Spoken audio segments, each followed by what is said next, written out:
La nouvelle est tombée brusquement, Warren Buffett a rendu sa dernière lettre aux investisseurs le 10 novembre 2025. Et oui, à l'âge de 95 ans, il va quitter la direction générale de son conglomérat, Berkshire Hathaway, et il va nous laisser derrière lui 12 leçons que je t'ai résumées dans cette vidéo, donc reste bien jusqu'au bout parce que tu vas découvrir comment est-ce qu'il a généré de telles performances de 1965 à 2023 avec une comparaison de marché qui est juste stratosphérique. On a un S&P 500, tu vois, de 1965 à 2023 de 10,2%, contrairement à Berkshire Hathaway de plus 19,8%. Et je vais te révéler tout ça dans cette vidéo, la fin de Warren Buffett, les 12 leçons pour gagner en bourse. En tout cas, jeune investisseur, j'espère que tu vas bien. Ici, c'est Sonny, fondateur de Sequoia, et j'ai pour unique mission de t'aider à investir tes premiers euros le plus intelligemment possible. Donc juste avant de commencer, lâche ton plus beau pouce vert et pense à t'abonner à la chaîne de Sequoia pour apprendre à mieux investir ton argent. La première leçon que Warren Buffett nous partage, c'est la patience. Ça, c'est la vertu fondamentale de Warren Buffett. Quand Warren Buffett parle de patience, c'est un investissement à très long terme. C'est-à-dire que ça correspond à 15-20 ans d'investissement avec une forte conviction sur les actions que tu choisis. Il y a eu des recherches et des sources concernant la durée de détention moyenne des actions en bourse et tu vois que l'investisseur moyen, c'est environ 5 à 8 mois et Warren Buffett a détenu plus de 20 ans certaines actions, comme par exemple l'emblématique Coca-Cola avec un investissement initial en 1988 et toujours en portefeuille depuis plus de 35 ans. American Express, premier achat en 1964 et donc même position renforcée pendant les crises. Et Apple, entrée en 2016, qui est devenue d'ailleurs la première position du portefeuille de Warren Buffett. Deuxième leçon, comprendre avant d'investir. J'aime bien raisonner en termes de cercle de compétences et d'autant plus quand tu investis son argent, ce cercle est très important. Ce que vous ne savez pas, c'est les petits verts, c'est les petits pointillés. Ce que vous pensez savoir, c'est le trait un peu plus clair et le plus foncé, c'est ce que vous maîtrisez vraiment. Dans l'investissement, il faut vraiment investir sur ce que vous maîtrisez et surtout sur ce que vous comprenez. N'investissez jamais dans une entreprise que vous ne pouvez pas comprendre. Et ça, c'est de même la même réplique que Peter Lynch.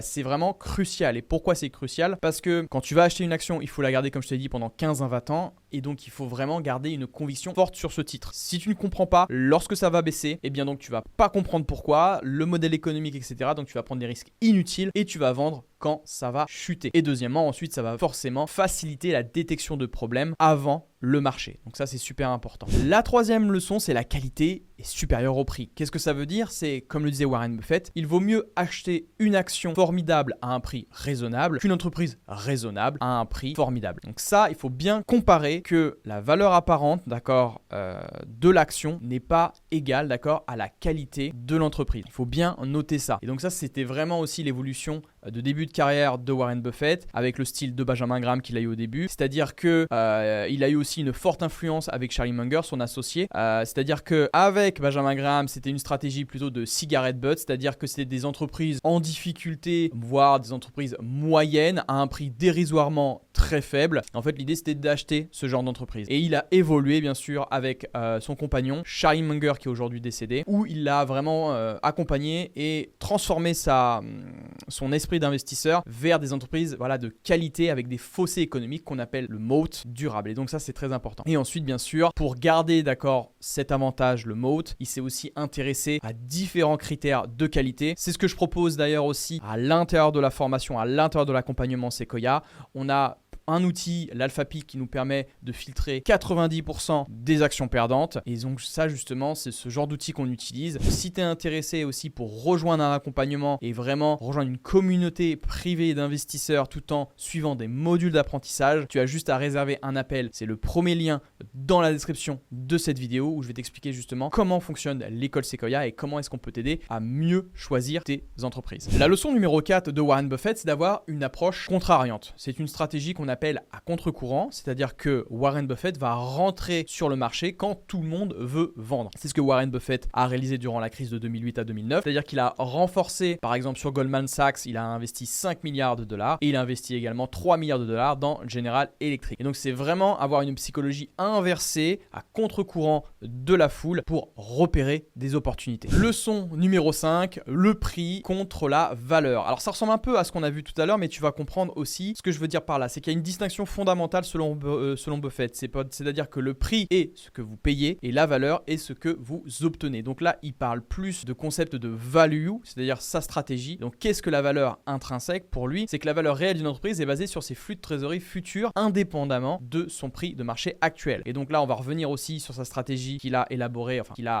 on lui a transmis, c'est Benjamin Graham qui lui a transmis cette stratégie, c'est la marge de sécurité. C'est-à-dire que Buffett achète uniquement lorsque le prix est significativement inférieur à sa valeur estimée. Quoique on a vu certaines actions où il a acheté qui étaient légèrement un peu surévaluées, mais on voit quand même qu'il possède tout de suite cet état d'esprit-là. Il y a aussi donc l'avantage compétitif durable, c'est-à-dire que les entreprises avec un mode économique ont une valeur intrinsèque plus stable et plus élevée. Donc c'est là en fait compte, il va se concentrer sur toute la valeur de l'entreprise. C'est pour ça que moi, ce que je dois bien que tu retiennes par rapport à ça, c'est que à court terme, c'est souvent irrationnel et en fait, Warren Buffett va vraiment saisir des opportunités pour que l'investisseur patient comprenne vraiment la différence entre le prix et la valeur. C'est pour ça que ça rejoint un petit peu la patience aussi à travers tout ça. Leçon numéro 6, le tempérament supérieur à l'intellect dans l'univers de la bourse. Et oui, en effet, maîtriser ses émotions en bourse est beaucoup plus gagnant qu'être le plus intelligent. Et c'est ce que, tu vois, Warren Buffett disait, c'est que la qualité d'un investisseur principal est le tempérament, pas l'intellect. Et pourquoi le tempérament est crucial? Parce que premièrement, tu vas savoir gérer tes émotions face à la volatilité du marché. Donc en fait, tu restes impassible contre les fluctuations du marché, gardant une vision à long terme malgré certaines turbulences. Deuxièmement, tu vas pouvoir résister à la psychologie de groupe. Et oui, en effet, ça va être le plus dur, c'est quand tout le monde vend, est-ce que toi, tu seras capable, tu vois, de rester sur les marchés comme l'a fait Warren Buffett en 2008. Et donc, ce qu'il faut avoir par rapport à tout ça, c'est un véritable équilibre émotionnel. C'est pour ça que c'est ce qu'on a fait à l'intérieur de la formation Sequoia. Il y a un module d'apprentissage qui s'appelle Psychoia, où vraiment on est sur de l'apprentissage de la psychologie, où vraiment on adapte par rapport à des modules étape par étape, où vraiment on apprend aux investisseurs, aux élèves à bien se former psychologiquement pour éviter de faire un maximum d'erreurs. Et ça, pour moi, c'est vraiment indispensable. Donc surtout, pense à te former psychologiquement, que ce soit avec moi ou avec quelqu'un d'autre. Leçon numéro 7, la concentration vs la diversification. Mettez vos œufs dans peu de paniers, mais surveillez-les de près. Warren Buffett était contre trop de diversification, ou comme le disait Peter Lynch, une diversification, c'est-à-dire vraiment trop surdiversifié. Pour lui, c'est une protection contre l'ignorance. Elle n'a que peu de sens pour ceux qui savent ce qu'ils font. Et en fait, on le voit très bien, c'est que Warren Buffett, tu vois, s'est concentré, alors sur ses 5 principales positions, on a vraiment 45% de son portefeuille environ. Et donc, je t'ai mis, tu vois, juste à droite, c'est que, alors là, on est vraiment sur le portefeuille actualisé des 10 premières positions de Warren Buffett. C'est au Q3 2025, d'accord, très récemment. C'est là, tu vois, que d'ailleurs, en 10e position de son portefeuille, eh bien, il y a Google qui pèse maintenant 1,62% de son portefeuille, qui a acheté très récemment. C'est d'ailleurs pour ça que Google, d'ailleurs, a bien explosé vers le haut. Et donc, en fait, c'est là que tu vois que Buffett se concentre sur les entreprises qu'il comprend parfaitement. Il a vraiment un portefeuille limité à une vingtaine, d'accord, je dis bien vingtaine d'entreprises majeures, d'accord, il y en a d'autres, d'accord. En total, on le voit que le nombre de stocks, tu vois,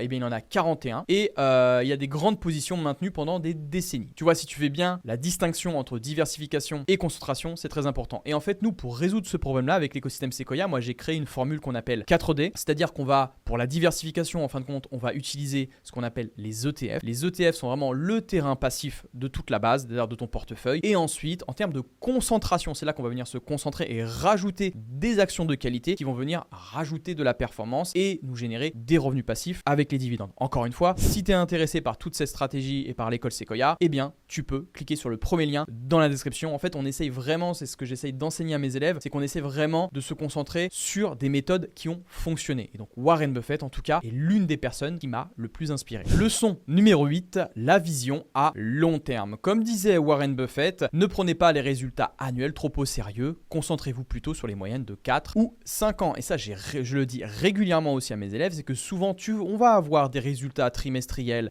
sur l'année d'une entreprise et souvent, ça impacte très fortement le cours de bourse si les résultats sont mauvais sur exceptionnellement un trimestre. Moi, ce que je recommande, c'est vraiment d'analyser, d'accord, une action sur plusieurs années. Par exemple, si tu prends le chiffre d'affaires d'une entreprise, si tu prends l'évolution d'une marge, si tu prends par exemple l'évolution des free cash flow, ne prends pas uniquement sur une seule année parce que tu peux prendre justement des résultats beaucoup trop hâtifs et ça peut vraiment te plomber le moral et tu peux prendre des mauvaises décisions. Donc c'est pour ça qu'il faut, comme dit, tu vois, la patience de Buffett mise en pratique sur le long terme, c'est qu'il faut ignorer délibérément les fluctuations à court terme pour se concentrer sur la création de valeur sur plusieurs années. Les cycles économiques, voilà, il faut vraiment bien comprendre les cycles d'une entreprise. C'est surtout, voilà, c'était sur les pétrolières, etc. Bref, c'est très important aussi de le voir. Et les actions comme entreprise, c'est-à-dire qu'il faut vraiment penser comme un propriétaire d'entreprise et non pas comme un spéculateur sur le titre. Et donc, je t'ai mis une petite donnée aussi juste en bas concernant les données du S&P 500 de 1929 à 2019. On voit que si tu avais patienté, tu vois, sur le S&P 500, si tu avais vraiment attendu plus de 15 ans, les risques de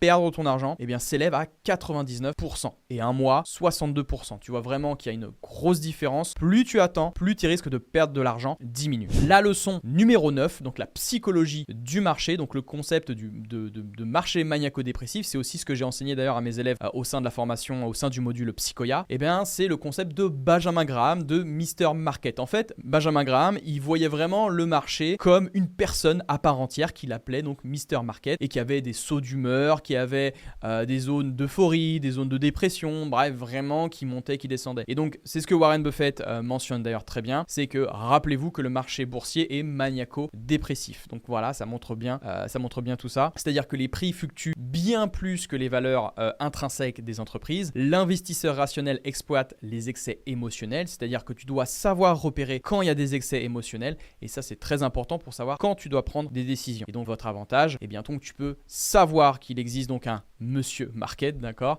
et tu peux voilà repérer, comme dit, les zones d'euphorie, donc les zones de marché haussier, les zones dépressives de marché baissier, etc. Et donc voilà, il ne faut pas chercher surtout à prévoir l'humeur du marché, mais profiter de ces erreurs d'évaluation, comme on a eu par exemple avec Google, où il y a eu un moment donné où elle était à évaluer, son PI était aux alentours de 15 fois les bénéfices. Donc là voilà, sur une entreprise extraordinaire comme Google, et bien pour moi j'ai vu vraiment une opportunité, je l'ai saisie d'ailleurs, et c'est comme ça que j'ai généré plus de 60% de rendement avec Google en moins d'un an. Donc ça reste super intéressant voilà, de penser comme ça. La leçon numéro 10, ne pariez pas contre l'Amérique. Je vois beaucoup de personnes dire est-ce que c'est la fin de l'Amérique? Est-ce que je dois arrêter d'investir sur le dollar, etc., etc. J'ai tendance à dire et j'ai tendance à penser comme Warren Buffett. D'ailleurs, il y a une citation de lui-même. Depuis 240 ans, c'est une terrible erreur de parier contre l'Amérique et ce n'est pas le moment de commencer. Et ça, l'histoire le prouve, d'accord, depuis 1936, d'accord, c'est vraiment même depuis 240 ans, comme le mentionne Warren Buffett, c'est que l'histoire prouve vraiment la résilience économique américaine à travers les crises. Il y a une réelle capacité d'innovation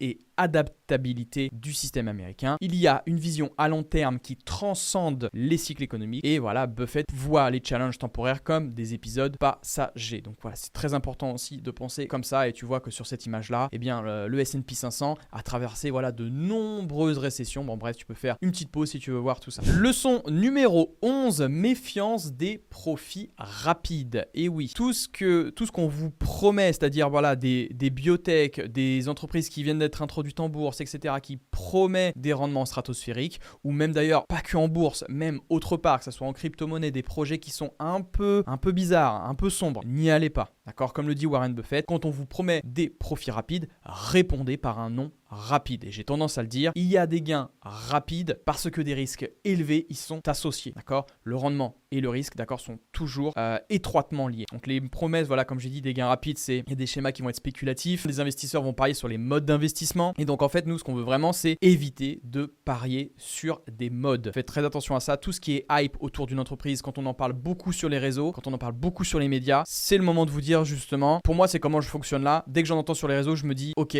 c'est trop tard, j'ai loupé le coche sur cette entreprise-là. Je vais attendre du coup peut-être une correction avant d'y rentrer. Mais voilà, il faut vraiment, avant de prendre une décision, bien analyser les cash flows par exemple de l'entreprise, sa rentabilité avec par exemple le ROE, pour la rentabilité des capitaux propres, etc. etc. Vraiment pour être sûr de ses convictions et ne pas rentrer dans n'importe quel titre. Et bien sûr, ça va de soi, la leçon numéro 10 que mentionnait Warren Buffett, c'est d'ailleurs le placement le plus rentable selon lui, c'est l'investissement en vous-même. Et oui, pour moi, je compare vraiment, il y a deux types d'investisseurs. Il y a ceux qui sont là pour jouer et ceux qui sont là pour se former à long terme. Moi personnellement, je suis plutôt de la catégorie investir pour durer. Et donc, si tu es intéressé à rejoindre un programme d'accompagnement pour apprendre à investir intelligemment, comme je te l'ai dit avec Psychoïa, avec un module d'apprentissage sur la psychologie, un module sur les dividendes, un module sur les ETF, même un module sur les crypto-monnaies et un module même où on prévoit des masterclass avec des experts, et tu as également une communauté privée avec plus de 1000 investisseurs, tu as le premier lien dans la description pour réserver un appel, soit avec moi, soit avec un membre de mon équipe, où on va t'expliquer comment fonctionne l'école Sequoia. Que va devenir maintenant Warren Buffett? Eh bien, voici son héritage et la suite pour une transition historique de Berkshire Hathaway. Donc le 10 novembre 2025, comme je te l'ai dit, eh bien, il y a eu la lettre officielle de Warren Buffett annonçant son retrait et confirmant que Greg Abel comme successeur, Greg Abel a 63 ans, il est responsable des activités non assurance de Berkshire Hathaway depuis 2018. Il est reconnu pour sa rigueur et sa maîtrise opérationnelle. Il y a une continuité bien sûr de la culture de Berkshire Hathaway